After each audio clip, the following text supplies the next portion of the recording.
สวัสดีค่ะมื้อนี้มีสังเวียนมาล่ำบ้านสงเปื่อยดอนตะปูเพิ่นไอ้พ่อใหญ่เอาบังไฟหน่อยมาขายน้ำกำลังสิหาหม่องลงขายของหาหม่องตั้งห้านขายบังไฟกำลังจะขนของลง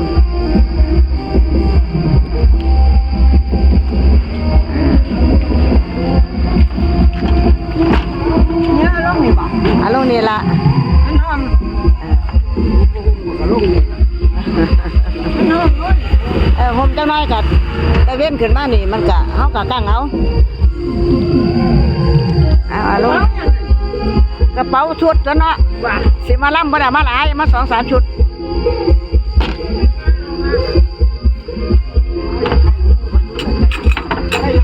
ใครได้บ้างโอ้ยจอดให้ผู้ใดเด้งน่ะเขาสิล้างของมันสิเบิดอาลุยันเลยแต่ว่ากะดีได้ไปขายในบ้านปากทางพุ่น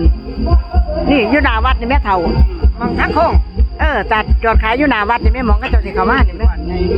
พระเจ้าขมาทั้งนั่นแหละบัดนี้มันมองกันอยู่อีกเบิดใช่วันทั้งนี้เพิ่งไปทั้งพุ่นบ่ได้ดอกมันขึ้นเขาบ่ได้สร้างทางโคตรการเป็นทางสกลใครอยู่มันเบิด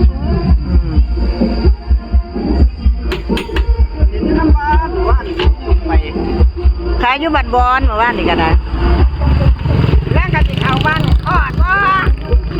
มาล่ำพ่อนี่เอาเคยเฮ็ดหยังบุญส่วนตัวเขามันบ่แม่นบ่ต้องไปดอกมันยังก็ข้อมันก็มุนสดโตก็ขายได้เอาไปขายแม่มื้อแรกจังหวัดเนาะไปหมดแล้วเนาะใจอยากเอารถตรงไหนว่าอยากเอาบินบ่มาเสียวันนี้ลารถก็ได้อย่ามันลมคันลมมันก็สิอันตรายลมขึ้นบ่มีผู้ใดขึ้นสายได้ไปบ่ขึ้นสายก็ว่ามันเอาบ่ได้เนาะบ่ได้มันจับ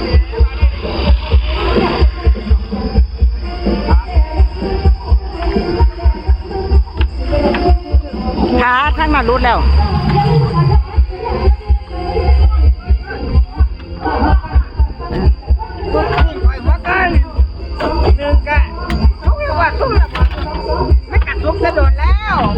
ลุงมันห่อนซื้อดอกมันบ่ทันห่อนฉันแยกคอยไว้คอยไปบ้านนู้นสังคมมันอยู่ไกลโคตรนี่ล่ะพี่น้องชีวิตพ่อค้าแม่ค้า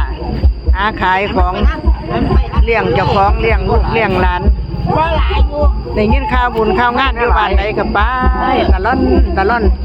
จังว่ารถซาเล้งจังว่ารถใหญ่จังว่ารถอีหยังไป